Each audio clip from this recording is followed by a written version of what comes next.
Hi, it's Dame from Dame's Place. I made some syrup. I talked about making some cherry syrup. I'm going to take this outside. We're going to go right outside so you take a look at this. Go outside and I'm going to do a video today. It's cooled off a lot today. Fires are, you can smell the fire in the air. Oregon.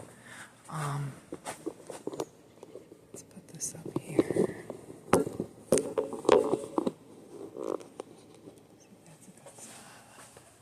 Let's see, maybe this is a better spot. How's that? How's that? Is that pretty good? Okay. I think that's pretty good. Let's see if I can. Okay. See that? Watch this. I did a video about, okay, so it's really thick. Oh, shoot. I bet you Sean's coming in.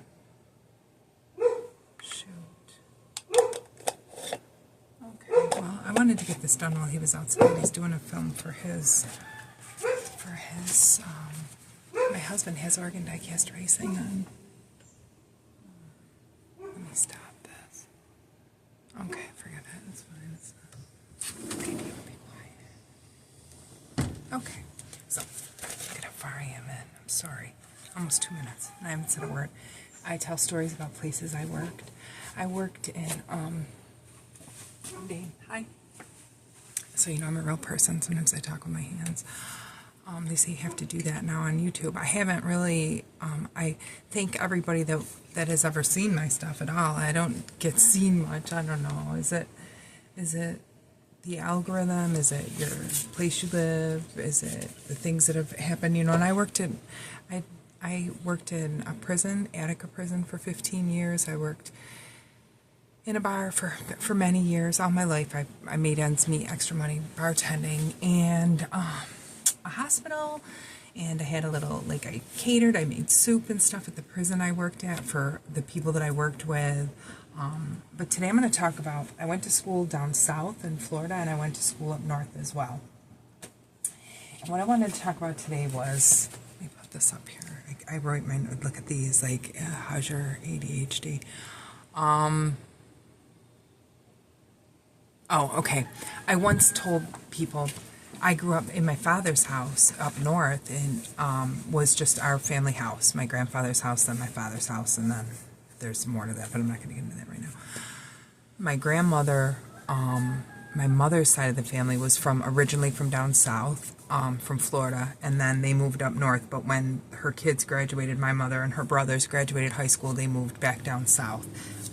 Because my grandmother married a man from up north, and she was born in Alabama, moved to Pahokee, Florida when she was 10 in a CCC camp, a conservation camp, picking citrus, and she had picked cotton as a child. They were sharecroppers, and there was nothing to share, so they were really, really poor, and they all went down to Florida for a better life on buses to go to the CCC camp, and unfortunately her mother died in labor. She died 10 days after labor. My grandma was 10, her little sister was 5, and then her newborn sister was just 10 days old when their mother died in that camp.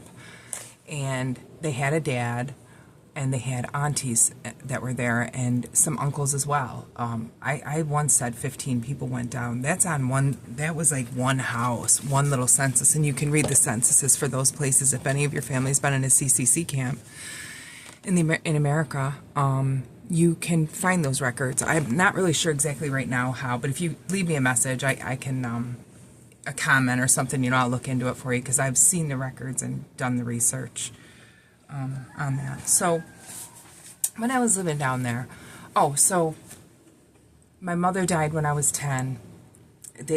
I grew up mostly in New York until I was 10. Okay, the whole time. I lived in Rochester and Batavia, and these are little towns east of Buffalo. Rochester's pretty big, good size. There's University of Rochester there, Strong Memorial Hospital there. A lot of MK Ultra stuff comes out of there. World War II, there's a lot of World War II camps for people that were captured in World War II that were given employment during the war in those aforementioned places, as well as prisons, colleges, schools. school boards everywhere. You know, there's a lot of that there. A lot of people that were caught in the war, I guess, and started new lives in America. And they left the prison camps there. There's one on 98 outside of Attica, south on 98. Before Varysburg. It's between Varysburg and Attica on that stretch on the right-hand side when you're headed north from Varysburg, and on the left-hand side headed south out of Attica. I don't know. Just past where you turn to go down to the creek there, there's a little creek down there. I forget the name of it, with a bridge and everything, but it's right there. So, anyway, I lived down south in Florida when my parents were getting divorced. They separated and we moved out of Rochester, New York. I lived in Cobbs Hill, which I've put up posts about. There's a castle at Cobbs Hill called Warner Castle, and that was like a distant cousin, come to find out, but we never knew that or anything. And there was a sunken garden, and my friends and I would play there, and we would walk up to the reservoir and stuff. It's quite a long walk. You know, this is the 70s. Your parents just did not. I was allowed to go. I went to the Park Avenue Festival by myself. It was an art festival. I would get in the dumpster with my cousin. I would get in because I was the littlest one, and just the flower dumpster. You'll see, there's a previous story where I talk about how we used to get she'd lift me in the dumpster and I would pick out the best bows and all the wrapping and stuff, and we would make fresh new bouquets out of the flowers I could get that weren't really dead yet.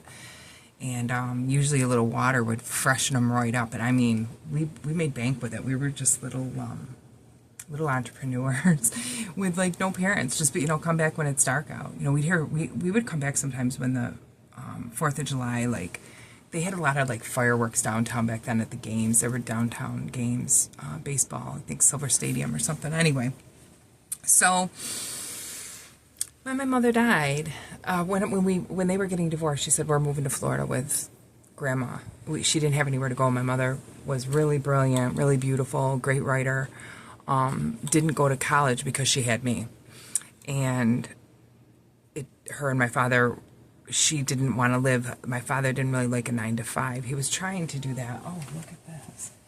But it just wasn't his gig, you know, like that 9-to-5 was just like, oh, my hair is probably so gross. Wonder why she hadn't been in there. Okay. So it was, you know, contentious. Now, I said I lived in a trailer park, and I don't want to I'm not saying anything contentious towards trailer parks. There's many beautiful ones. And mine, I should never have said, like, oh, we were like the Clampetts, because my grandmother was of the utmost class. My grandfather, his grandmother and aunts started this school called the Smead School. It was a Bryant school before that. Then they had their own school, a finishing girls' school, from the late 1800s to now. It is now called the Maumee Day School in Toledo, Ohio. So my grandmother never needed help. Like, she was a barefoot little Southern girl, a little native, running through the woods and didn't know, you know, anything from a bag of biscuits. The class that my grandmother had, and all my people down south are like that. All my people up north were like that. So I never mean like one side is like less than, or, you know, it was I loved living with my grandma in that trailer park. But here was the problem.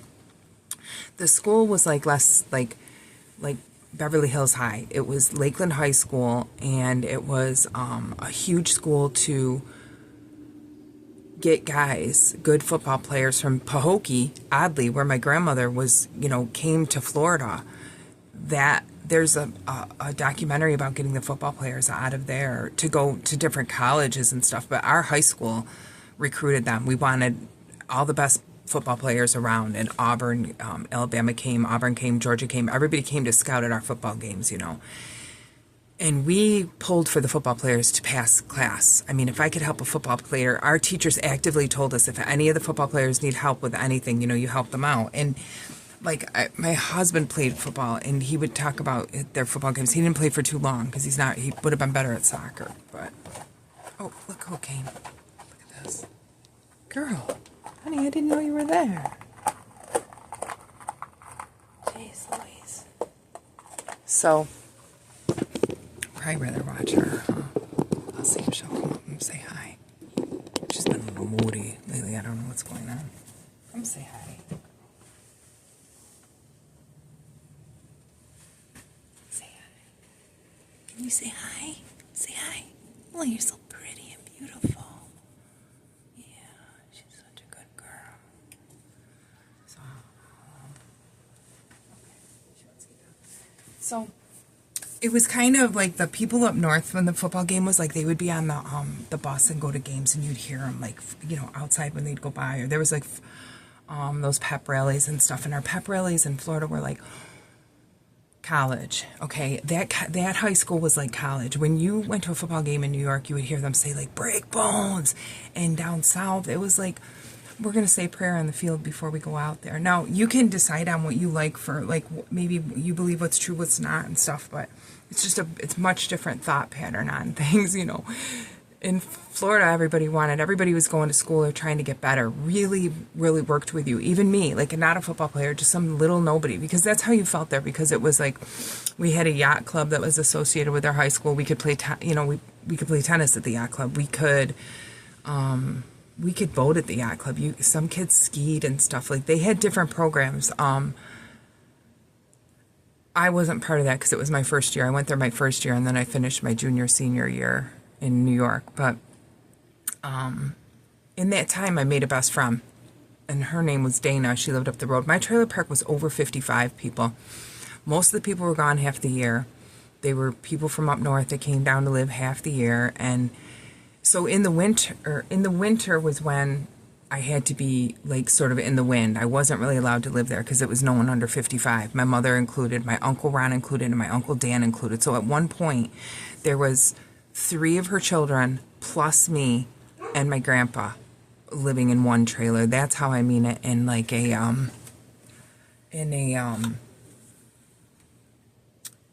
too many people in one little house because there wasn't enough room for all of us. And like there's a Ford Bronco, there's a little Gremlin car, there's my grandpa's Harley plus his truck, and my grandma's Cadillac all in the driveway.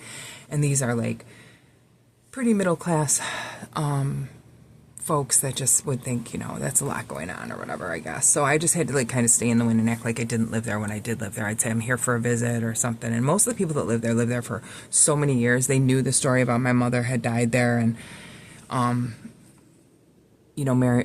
grandma's name's Mary Nell, and they would know that. My grandma worked at Reese Cliff's restaurant in Lakeland, Florida for like 30 years. That's a famous place for their pies and stuff. So when I got older, I wanted to be like, not exonerated from my parents, whatever that's called, when like let me be free from my father, who had custody of me. With his wife had nothing to do with it. She just was married to him, and he married her to give her kid a name. She was pregnant when he was with her by her ex-husband, but she was already divorced from him and didn't want to be with him. He was abusive, she said, and all kinds of things. So that my sister has that name, but she's not my father's daughter. But at that time, I didn't know it. Because this is before that. This is when I lived in Florida as a little girl. Then when my mother dies at 10, I moved back up north, and I'm up there till I'm about 15, and I live up there till I'm almost 17 because I stayed down there that long to go to school. So my best friend, her name was Dee. I'm going to call her Dee. And her dad was a goldsmith, and he was a welder. They lived up the road from me in a regular house. They had like a nice little brick ranch set back on Reynolds Road. I lived off of Reynolds Road, and it's near Saddle Creek, if you look at that. And I went to Cumbie School when I was little, when I was little, well, my mother was alive, I went to that school, and then I didn't go down there after she died for about 5 years. I mean, I went down every summer, all summer. I spent my summers down there mostly, but I didn't live there to go to school. So what we would do, she was great. She was very country. She participated, and she was a pretty girl. And her family, her mom and dad, it was just her mom and dad, and they were older when they had her. And her dad's name was Grady, and he had like white blonde hair, like the 50s, like kind of rocker guy, like ducktail in the back, kind of like, it's not grease, it's like pomade, like it comes up like this and, pulled back. Anyway, he was that guy. Wild with it. Big man, always tan, had that like beard and goatee, gold out. I mean, he was draped up, and he did gold for country music stars. We went up to Myrtle Beach and delivered gold for there's a band called Alabama. I don't know. It's a long time ago, but they were a really famous band, and they were up in Myrtle Beach, and they were kind of, he made things for a lot of different people, but kind of like a biker crew and country music stars. We delivered gold to, there's a huge, big Christian church, Baptist church in Lakeland that's like, it's gorgeous. It's like an old Spanish missionary type place with the golf course and stuff. And we would take Dana's pictures there because she was in pageants. She liked that Southern pageant. A lot of the girls down south love pageants. You get scholarships through it. And she liked the old cotillion dresses. And so I would help her get dressed for her pageants. And she would have, we would go shopping to get her special dresses, and there's like ladies down south that make those dresses special because they look like, the Gone with the Wind dresses and stuff. She loved it. And they would take me along. I got to go everywhere. She was my best friend. And she wasn't in FFA, but her prior to me best friend was a girl named Sissy. She plays into this because that was her best friend, and she was in FFA, and she had horses down the road from me. And I did not have horses, but my grandfather and his people are famous cattle people from Florida. My real grandfather, not the step grandfather I grew up with. He's from up north with that private school. But my real grandfather was a Florida Cracker cowboy, and then he left and went to the war, and then he came back and he decided he wanted to be a commercial fisherman and divorced my grandma and left and didn't see the kids ever. But I don't know how much he was back in Lakeland at that time either, because they have ranches up the road. They own about the middle part of the state. The family, and have, she would take me to buy where their house was, and we'd drive. She'd say, look at all this fence, and we'd just go up and down, just down this whole road, and she'd say that was all theirs. But when my mother knocked on their door when she was 18, before she had me, to say that's my dad, and I want to know everybody, and she was going to get her registration in Hollywood, Florida for Seminole Tribe was trying to be recognized at the time. They weren't actually. This is before me, but at that time he shut the door on her face. My grandmother said he shut the door on her face, and my grandmother was very she would do anything for her sons, but her daughter, she had such a hard time coming up. I think generational trauma. She felt like you had your baby at 18 or 19, whatever my mom was when she had me, and you're married. And my grandma was too, but she didn't have a good time with him. She loved him so much, and he left, and it just broke her heart. She never really got over it. She loved my grandpa that she ended up with, but not like that. It wasn't the same, and it wasn't the same for him either. But they loved each other, and they took care of each other till they died and stuff. And so that was kind of where she was at. So she worked 3 to 11, and I'm in high school. And I take the bus to and from school unless I can ride with Dana and maybe Sissy, okay? Because Sissy had a truck, and she had to go to school early for FFA sometimes. So I could not take the bus, and I could sneak to school early and get there by 7, and we could get in the car, and we could go to Sebastian Inlet. That's about a 3-hour drive. I think it said 2. I screenshotted some, the distance of where we drove, and we would meet in the parking lot. And Sissy and Dana wouldn't go. They were so good. They were, really,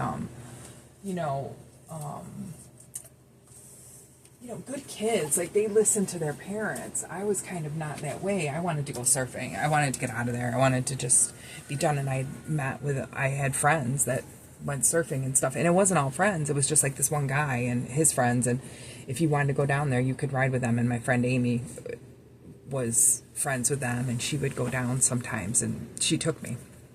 So we'd meet in the parking lot, get there. You had to get there by 7. We had left at 7. Once in a while, they'd wait for somebody for a couple minutes, but it's before cell phones.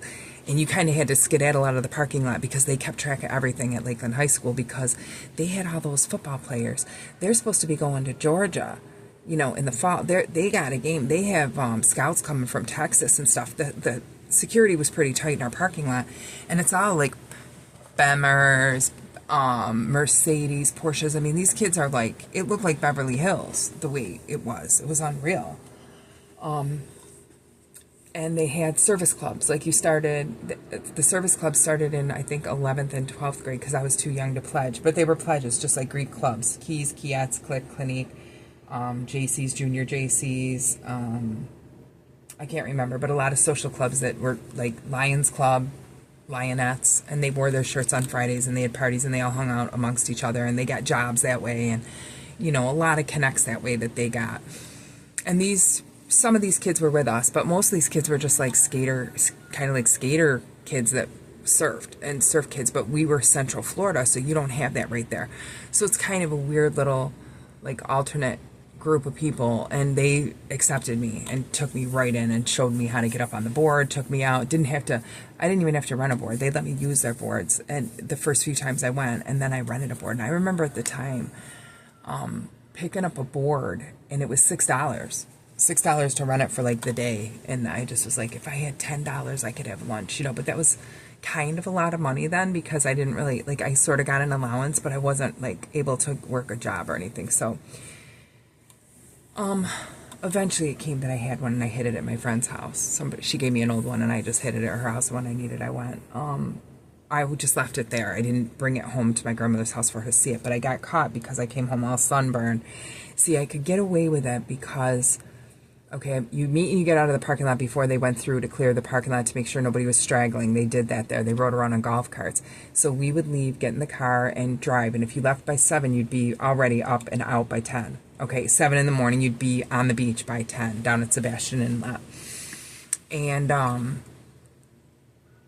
what made me think of that today, that story, and Wild with the Gold, that we would go there and deliver, gold to rock stars and preachers, I mean, big mega church preachers and stuff. He's bringing his suitcase in and sets it out. We're driving. That place in Lakeland was unbelievable how beautiful it was. If I can find a thing for it, I will. But it was just this huge, I don't know, 50 acres maybe. And Dana would take her beautiful pictures. Her parents did, and they hired photographers for her. Because back then, when you modeled, you had to have the whole portfolio. And I mean, it was a lot of money into it. And I just went along like her assistant, She was the pretty one, I guess, and I was like just the assistant and went along for it. But we would do, we would go, when you would go to the beach, what you wanted to get was, I wanted to get was a surf contract. I mean, it wasn't a contract, but if you got Ron John, if you got the surf shop to see you, they might put you forward when there was a Tropicana contest or Coppertone contest. And like, I remember when they came out, I never did a string bikini shoot. Oh yeah, I did.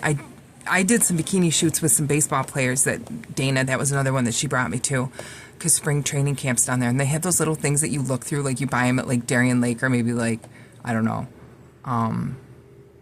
Darien Lake is that's a theme park. You don't know where that is. It's a theme park, and you buy these little things, and the girl would run up and say, "Do you want me to take your picture?" And everybody stands there, and they take your picture, and then you come back in an hour, or maybe it was quicker, and it was through this little keychain, and you look through, and it lit up, like you look through this little looking glass thing, like, and then it was your picture. Well, we would do that with the baseball players, and the baseball players would go through and look at us, and then they would pick us to take our picture with them, and then that would sell their keychains who they picked. So I had gotten picked for that and let them take my picture and stuff and signed a waiver. And then my grandmother found out, and, she was livid because she was always like something happened in her life in Leroy, New York with a picture. I think by a judge gave me those pictures back, and it was him and my grandpa and my grandma, and they were all at this underground bar back in the 50s, 60s. But he was of color. And my grandma had said one picture will ruin a whole place be so racist as it was. And I think that picture had a lot to do with why they left. That she was friends with Judge Arrington, and so was my grandpa. And Judge Arrington saved those pictures for me until I met him many years ago, later, like years and years and years and years later. He's the judge in Leroy, New York. And I meet him through a friend's mom. She's his secretary, and he gives me these pictures. He said, "I've held them all these years for now, and I'm going to give them to you." And they were just them standing there. It was, there was nothing untoward in those pictures, but I thought, wow, what a good man that he kept that all his life, But what they went through for those pictures, I'll never know, because people acted like they didn't even know my mother when I worked there 10 years later in the town where she went to school her whole life. So it's just a bizarre little place. But when I'm at school there, and I would help with Dana and go do these things, and her dad was like real connected. We would go down to Miami to do gold stuff, and we would get to go to the beach, and Dana would get, they would shop and get her dresses, and her mom would shop and stuff, but just on a regular, we just hung out there. And she was like a good kid. She didn't skip school, she didn't smoke, she didn't drink, she did nothing. They were just like nice people. Her mom and dad smoked and drank and partied it up a little bit, but all at their house. You know, he was a gunsmith. They had an arsenal in their house. They had suitcases of money in their house in this special room he had, and the gold was just unbelievable. And like we always had to watch, like when they had people over, like, you know, it was pretty wild. But they were always good to me, and nothing ever happened bad. So I mean, she was more, she stayed with them, where I had a little more because my grandmother worked 3 to 11. So if I could get out of the house by 7, get to the beach by 10 with them, and then be home, they didn't have to get home till 6, 7 o'clock at night. That was a big problem for me because my grandmother's at work, but I have to call and say I'm home when I get home if I'm going to go to a friend's house after school or something. And really my only friend was Dana, so I would have to like finagle a little bit and stuff, and it didn't take long before I got caught. But I could still go if I was sleeping over at Dana's, so I would figure out ways to go. And what I always went to the beach too with my grandma and my mother. My father wasn't in Florida with us, and the men didn't go to the beach with us. My uncles or my grandfather, it was just us. And my grandma knew all the like private beaches, like lots of little, like not private because there's like not really private, but a lot of like nice little spots without a lot of people. We're not going to Daytona. We're not going to Fort Lauderdale. We're going to Indian Rocks Beach or, you know, Clearwater. Different smaller places would be where we would normally go. And she knew like little private, like secret beaches. And I don't know why I was thinking about that, why that matters to the story. Let me think a minute.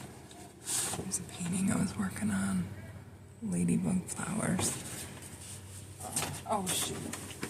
This one messed up. I was working on this one. You see this? See that? My tape didn't go right. It like, see that? It leaked there, leaked up there. This one, let's see if this will these are so hard to unstick. I'll show you, but it's kind of cool to think of doing your paintings when you're painting. Okay, can you see this good?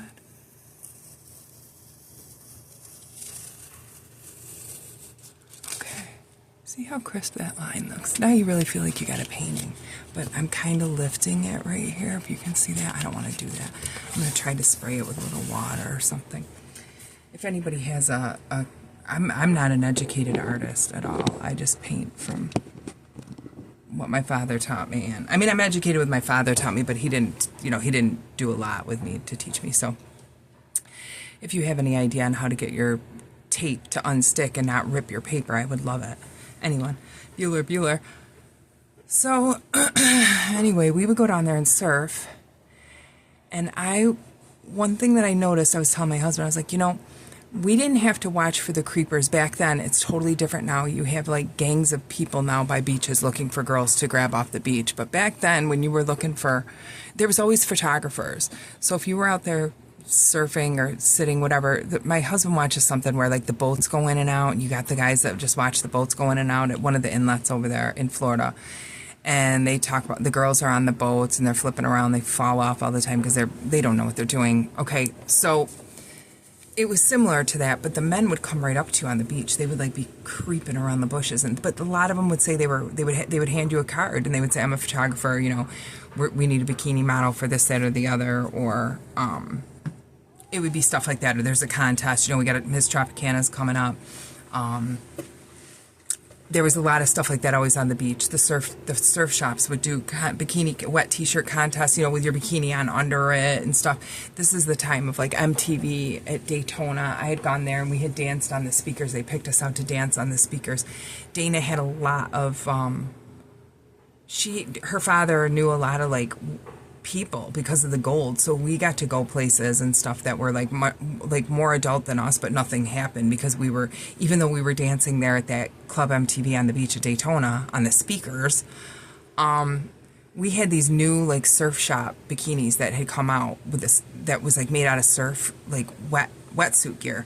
Great. I mean, you don't know, maybe older ladies, like I'm Gen X, they might remember, but it was like string bikinis, and you didn't feel like you were really covered, and you sure weren't going to get up on a board in one of those. You know, I'd wear board shorts and a t-shirt because I would bite the dust all the time, and your bikini's up, and I'm not doing that. So, that was what I really wanted, to get that, to be able to surf with them, and the deals you could get out of that. You know, Kelly Slater's from Florida. Kelly Slater was already coming up then. He's like my age or a little older, but he was already known by then. So that never came to fruition or at all. But what I did notice, and when I was telling my husband about it, like, when I was at the beach with my mom and grandma on the weekends, those kind of creeper guys never approached us. If a guy approached my mom with a camera or something, I mean, that happened. Guys approached my mother with a camera. She was very, very beautiful. She never posed for anybody or did any of that. My grandma was always around like, that's absolutely not. We're going to need to see a contract. Like, literally, my grandma was always that savvy and didn't, you know, savvy is an understatement of how smart my grandmother was. So she was like, absolutely not. I mean, Hooters hired me, and I came home with the little outfit they gave you. It comes in like, it looks like a Ziploc bag, the little shirt and the silky shorts. And I was like, I got a job, Grandma. And she brought me back. And that's a whole nother story of her talking to the manager to give it back and stuff, because I wasn't 18 yet. But I had lied to them on 17, maybe I had to be. And I think I was 16. So I never worked there a day in my life. And she like gave him back there's more to that. But, so because I was around Dana and all her modeling things, I'm just along with her, but I'm bringing my suit because I want the same thing. Well, she wants something else, and I want to surf, and I want a deal like that. I want some sort of a Tropicana deal so that I can get back to the beach, get somewhere like that after high school. That's what I'm thinking. I'm not really thinking of a college scholarship at that point, not because I don't want to go to college, because I had no idea what I might even want to do right then other than write. And my opinion of writing is life is best written about. And writing about my desk and what it looked like in Attica would bore you to death. Or any of my jobs. Like if I was sitting at a desk job, I wouldn't have much to say. So these kind of jobs with your hands and your wits about you are sometimes the most interesting. But that didn't work out. But what I noticed was during the week at the beach, now it's probably all the time now, but I want people to know this. They knew that we didn't have parents with us. They knew what kind of kids would be at the beach, skipping school. Kids without parents watching, kids, you know, that are at risk. And, I mean, the amount of creepers that would try to come up to you and talk to you at the beach was more than a few. And they weren't there on the weekends. And I was thinking about it, like, they're always there. But they know when to stay away when there's parents that are watching. So always keep your, you know, we're in the middle of summer, and just don't think that. And I was a teenager. Do you know what I'm saying? I went for a job interview to be a singing telegram, like a bikini telegram at one time when I was like 18. I'd moved from Kansas City. I graduated high school, moved to Kansas City, and then moved to Florida for a while. And in Florida, I just couldn't find a good job. They were all like dodgy. It was very dodgy. And I didn't have a car, so you kind of had to work like pretty close by to figure out, you know, how I could get to the job or whatever and save the money to get the car. But this was in high school when we were skipping school, and I didn't have a vehicle, but Dana did. Her dad bought her a stepside, this beautiful red stepside truck, and he made the grill for her. It was a wrought iron grill, like you'd see gates on a home, like a fancy gates on someone's house. He made that for her on her grill. He said, no one's going to hurt my baby, and he wrote her name on the side of her truck, had it painted, and that beautiful wrought iron grill, man, it was a classic, beautiful. His work was just phenomenal. And he was wild with it, you know. He dealt in guns, gold, and I guess that's it. But, I mean, that's enough. Guns and gold. It was quite a wild time going to places with them. And we went all the way up to North Carolina to the bar that Alabama, I think they owned it. Or maybe the club that they are affiliated with owned that club. And we were like 16 years old. And we drove up there, and I remember her mother was like, this is far north I've ever been. Like, I can't believe it snows up here. She had never seen snow, and it was like, it wasn't even like any time we'd see snow, because she wanted to take a little drive through the mountains to see if we could get so high we saw snow, but it wasn't that time of year or anything. She hadn't really gone much further north than Orlando at that time, I think. She was such a nice lady, and he died when we were young. I went back up north to school. My friend Dana, I ended my time there at that high school and went to finish high school up north, and she came up to visit me every year. She'd come up and see the snow. She loved the snow, and her dad died, and when I went down there after school, after I lived in Kansas City, her father had just died, and that movie Ghost came out with Patrick Swayze and Demi Moore, and her mom would have us go to it, and she would just cry in the movie theater, and she felt like that. And I was like, oh my God, I felt so sorry for every single person that lost someone at that time with that movie Ghost. You know, her husband, they were a beautiful couple. They were like waiting to have Dana. They were older when they had her. And her dad had said, we waited so long for Dana because God made her so perfect. We could never adopt a baby because our beautiful baby was coming. I thought, oh my God, can you imagine your come about story being this man and woman that loved you that much, that's how you came to the world? I thought, oh, that's love. That is such good love. There's a Saturday Night Live skit with Kate McKinnon where the people talk about being abducted by aliens, and they talk about how they were bathed in a beautiful light and it was gorgeous, and I felt myself being lifted in the wings of an angel. And then Kate McKinnon was like, a little different for me. It seemed like he was like the lookout guy, some little weird alien guy looking around the corner. I can't. My come about story was a little different like that, you know. My dad didn't want to go to Vietnam. He didn't want to have to go overseas, and he was going to have to. And my mother got pregnant with me because that kept him from going overseas, from being deployed. Which it sounds like worse than it was, like to say that but he appreciated that. He was always like, thank God you came. They were going to send me to my death, march me to my death with that. But it also wasn't like, my father would be, you were born out of times of war, and you can't make people know any better when they're in a time of war with a gun to their head saying they're going to go overseas. So I couldn't be angry with that either. So anyway, that was the difference. And anytime you think that they're not there, I would notice they were there. I noticed that more as I got older, that you would think the creepers. Read the book Rule of the Bone by Russell Banks that talks a lot about creepers. Russell Banks talks a lot about that. He's never been in trouble for anything. He's one of my favorite authors, but he talks a lot about children that have been taken and the things that have happened, and I had to work those kind of cases at the prison, horrific cases for years, horrific cases, civil commitments for New York State. And I read that book, not because of that job or anything, just because I liked the book. I liked Rule of the Bone and what that means. I don't eat deaders. I eat vegetables. I don't even eat eggs unless they're like baked and stuff. But that for you can do whatever you like.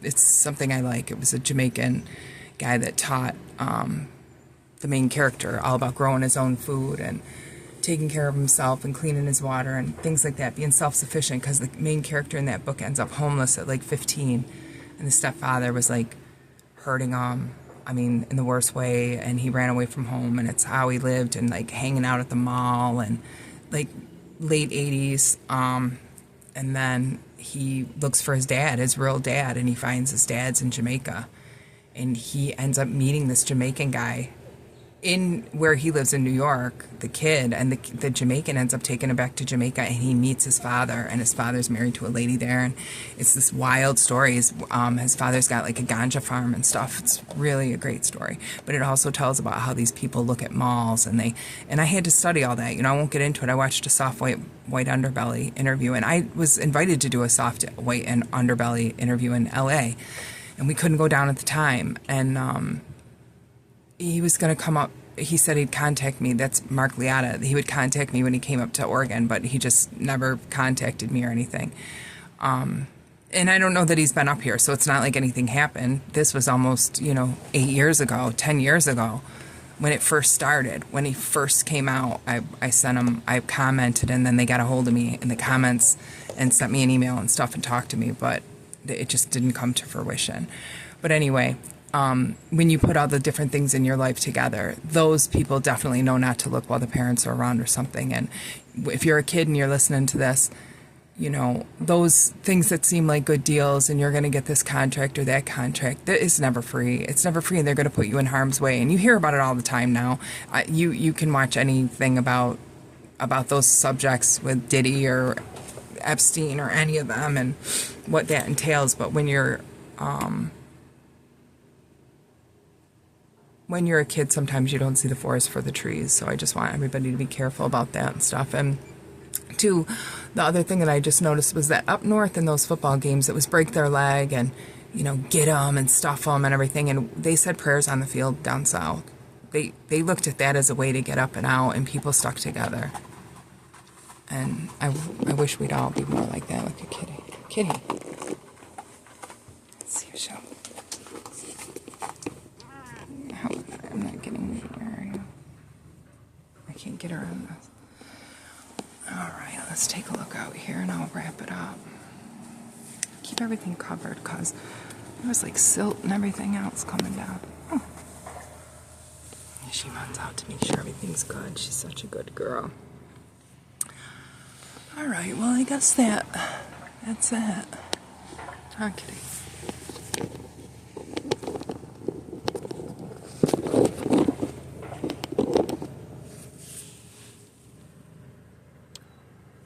So pretty. This is catnip. That one? Hmm.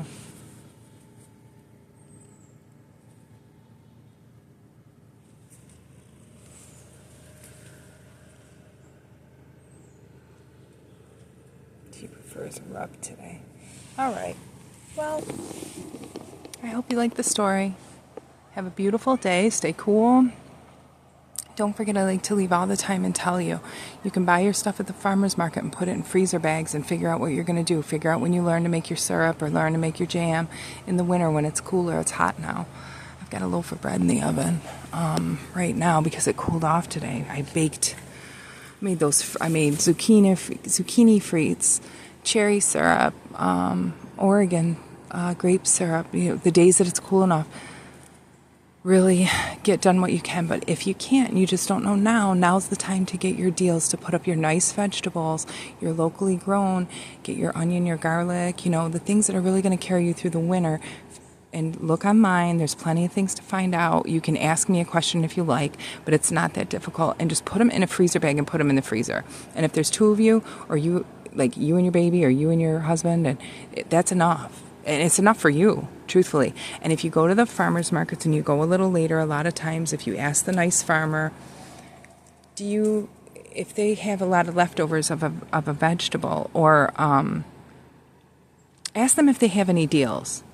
Not early, because they don't need to make a deal early. They need to get the top money for everything they have. But sometimes if you're there later, and the farmer won't want to pack that stuff back up. And if you said, one of the people that we shop with, Mr. Diaz, he will say, I'll give you this. Like, do you want this I'll give you this for $20. And it's a case of whatever it is, because he doesn't want to pack it up. And I don't care what I make jam out of. And jam pretty much tastes the same they have different flavors, but don't ever sweat it. Just take what they have and be thankful for the deal and say thank you so much, and always appreciate it, and you'll get good deals like that. And truthfully, you may think you don't like something, and you may give it a shot on the fruits if you think you can make. And if you can't make syrup, you say, I just can't use the stove or something. If you're going to buy even a half a case, or put up, if you don't trust yourself, quarts of berries, quarts in freezer bags, whatever you want to do, but put them in the freezer and figure it out later. You can always drop them in a blueberries in a like little pancake mix or a cake mix, and just work at it as you go. But you're going to buy it and get it in the good deals now, and when it's locally, and we're not worried about the fall and the winter, which could be a lot different. We've got a lot of fires where I'm at. A lot of things may be in shorter supply next year. And, the groceries are more expensive every single week we go to the store. The boxes are smaller. It's smaller, and they didn't lower the prices. But, a cake mix used to make a couple dozen cookies. And now it makes like 18 cookies, because you can make a cake mix. They'll turn into a batch of cookies real easy. It's just like 2 eggs and half a cup of oil in an old cake mix. Now I do 3/4 of a cup of oil and maybe 2 eggs, I would do 2 eggs, because what do you care if you don't want them fluffy? Don't use 2 eggs. But little things like that will save you a lot of money in the long run, and your health. You'll get real food when it's all imported and you don't know where it comes from. So I'll say peace out.